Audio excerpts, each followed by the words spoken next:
You just cut this part out. I love you. Say no. He's just getting too over. Love you, baby boy. He's like, what is all this? I remember, like, the car that got me into cars was a 2007 Mustang GT California Special. It was black. It was over in Frankfurt. It was at Curry Ford. I remember riding in it. Dude, it was black. It had chrome rims. It was like the coolest thing in the world. And ever since then, it was just like off to the races. You know, I joined the Army, and then I bought my first Mustang. That Mustang was a black GT. And every time I looked at that car, I thought about that memory. You know, just life advanced. I started working on that car. I was doing bracket racing and just doing, you know, test and tune night, like grudge racing, like heads up for money down in Georgia. And, you know, got to the point where I was like, yeah, this is what I'm gonna do. I'm Nick Adcock from Explosive Customs in Manteno, Illinois. Bill came to us the end of the summer, 2021, and wanted to do some paint work on the car. Ironically enough, he left our open house in 2019 and lost control on the way home and ended up in a ditch with the car. Pitch black out, country roads, there's this little dip in the road, and there's a Ford coming, an F-150, and we're like converging on this same spot incidentally. There's this puddle. Before I could literally do anything, the Ford hits it. So that happens and he hydroplanes. He comes into my lane a little bit. I basically hydroplaned and like jet boated into the field, and I'm just like thinking like, oh my God, I just bought this car. I just ruined it. I'm and like the depression and anxiety just immediately was just like, woo. Summer of 2021, he had been working on lining things up with us to get the car over and paint it and, you know, repair what had been damaged in the accident. Through our conversations, we decided the best option was going to be to paint the stripes on the car as well, give the car a whole freshen up. So we figured quick coat of paint, freshen everything up, paint the stripes, have a little fun with it. Got the car prepped up, and we actually had the car almost ready for paint, and we got the phone call from Will saying that he had some more bad luck. So I'm at work, and all of a sudden, Amber's brother starts calling me. And so I pull it out, and I look at it, and I'm like, why the f is Cody calling me? And that's when it goes to my home screen, and that's when I see all of the other and then he calls me again. So I'm like just in the middle of work, and I just answer my phone right there. And I go, Cody, what the f is going on, man? And he's like freaking out. He's like, dude, the house is on fire. Just not processing it. He goes, your house is on fire. He's like, Amber called the police, so I think she's all right. But I don't know about the dogs. Gotta go. And then click. And then I turned and just dropped my work and just ran out. The fire department came and they took care of the house. And then after they extinguished it and everything, by that time I was already home. And the fire marshal and the fire chief and everyone, they go through the house and they do their inspection, investigation to make sure that like the fire's out and that it's safe to go in there. Yeah. And then the fire chief like turns, it's like he says like, I turned the house over to you. It's safe to, you know, get your irreplaceables, et cetera, et cetera. Trying to scrounge up what we can to like just get some together to have some kind of semblance of order before we go to the hotel. We get everything unloaded there. We like set up for like the dogs and everything. And finally we get a chance to like unwind and start to like digest everything that happened. It's like 7 or 8 at night, and we decide to go get some food because neither of us have eaten all day. And literally while we're in the drive-thru of the Taco Bell, our neighbor calls Amber, and you know, she's like, hey, where are you guys? You know, not to like, don't panic and don't freak out. Like, we've already called the fire department, but she goes, your house is like really on fire now. Yeah, your whole house is on fire now. So basically what happened was, according to this fancy fire dude, he said some fancy term, but basically the actual like chemical process of like heat and fire drying out wood over a long term, and basically what happened was that fire just heated up the bottom of the cabinet, and eventually it caught fire. Because this is like the top of the table, like this is that like laminate countertop, yeah, but it's all completely gone right here. So what happened was when it started burning and it started going up the cabinet, eventually the bottom of the cabinet gave out and it all fell onto the countertop. So then whatever was in there started burning, and then that's just when it went like banana boat. After a few months of the car kind of sitting idle, you know, we did stop for a little bit, put the car over in storage, and, you know, kind of waited it out. You don't want to end up hitting somebody with a bill when they've already dealt with unexpected expenses. I kind of remember talking to him about that, and I really only wanted to fill him in to let him know, like, hey, I got enough going on, so like I'm not gonna be on your about this car. It's safe with you, it's fine. I'm like, I gotta focus on these things right now. So give him the car. We're starting the build process with, you know, we hire this general contractor to build us the house. I give Nick the car. Everything seems to be like going forward momentum. We're going up. And then that's when it just like literally hooks a right and gets worse. It's hard not to laugh about it because like it somehow still got worse. So we hire him in June. He brings his guys in. They dig the hole for the new house and they sculpt the hole to get it ready for the concrete. The concrete company comes to put the forms in the ground to pour the footings. The owner of the concrete company comes up to me and he goes, hey, do you got the permit? Or like, where's the permit posted? I just want to know where it's at. So I try giving him a call. I call him like 3 or 4 times. At this point, the concrete guy, he's pissed off because, you know, they've already started working. So now they've worked on a job site that, you know, to their knowledge, up to that point, doesn't have a permit posted. He calls Ben, tries to get a hold of him because he's like, where's the permit?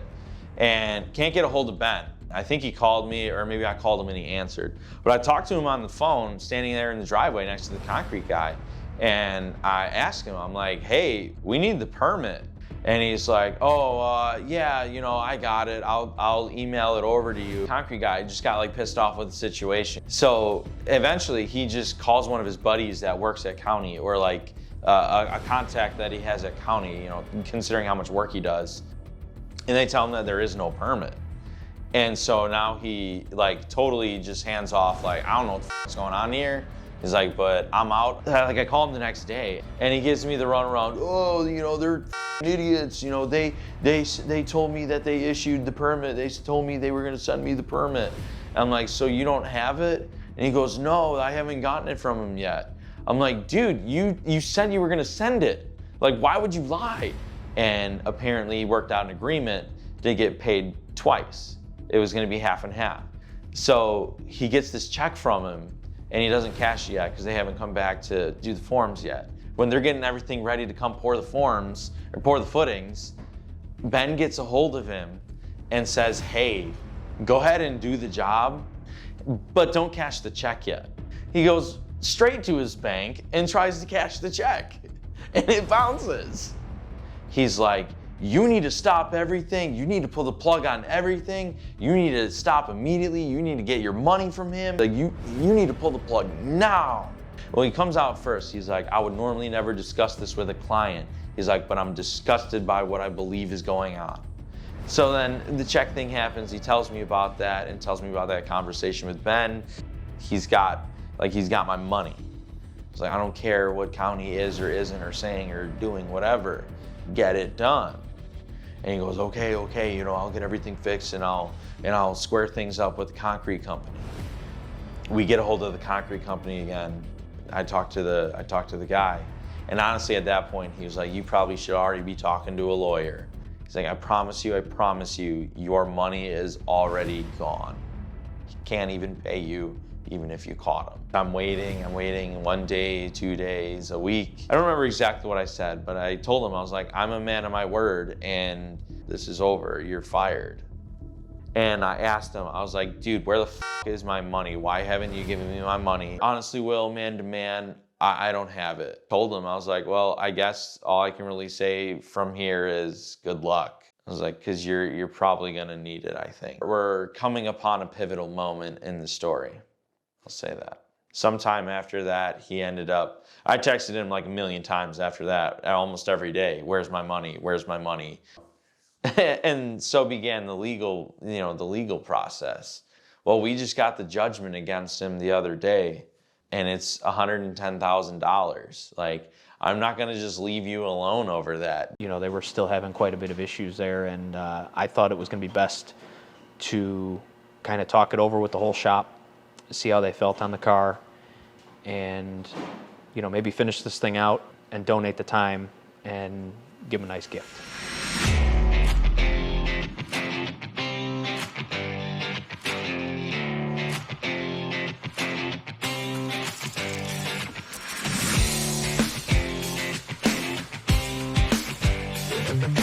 So, we are about to get the light going down on this. We can go to color and clear all this stuff up after that, make it look real nice.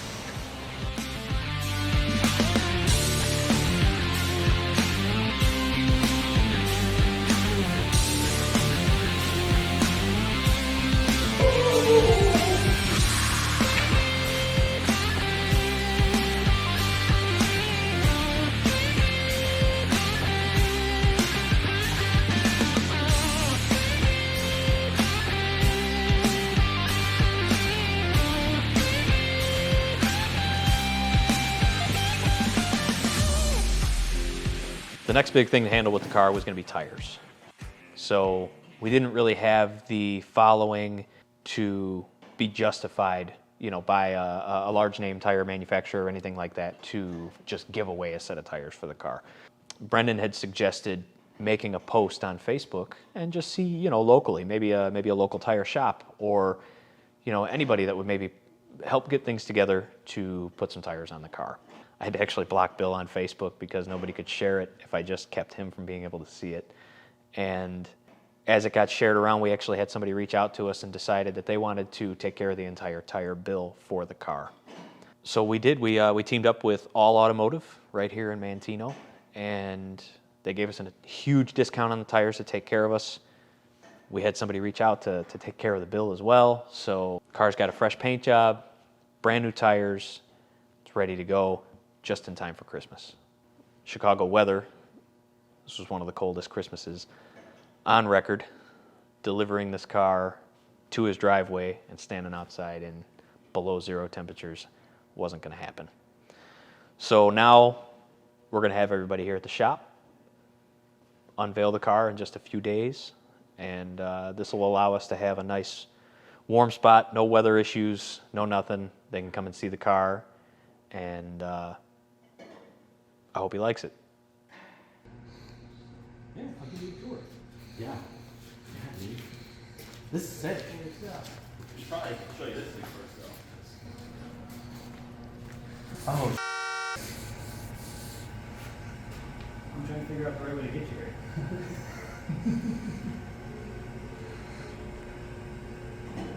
Do you want me to pull it off? Or? I mean, we can pull it off. I can help to pull it off, too, if anybody Yeah, yeah. Start up front.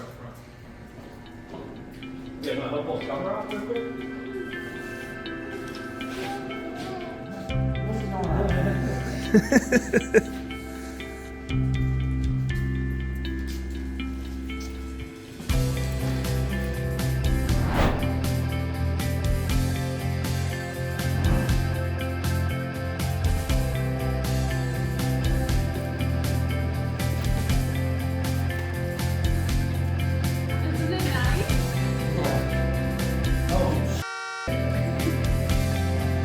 Where'd you get those? We're wiping the rest of the bill in the car. And we also had somebody pitch in and throw some tires on the car. Really? Yeah. I don't even know what to Ready to say. go. Dude, it's beautiful. It is. It's beautiful. Did you know about that? I did. Dude. Dude, it's perfect. This is like what I've been hanging on to like get through all this without. I'm so bad with like surprises and I don't know what to do. Well, and that's exactly why we figured you deserve it. Hey, mister, did you know about this? Did you lie to me? They're already fired up if you want to use the smell. I do.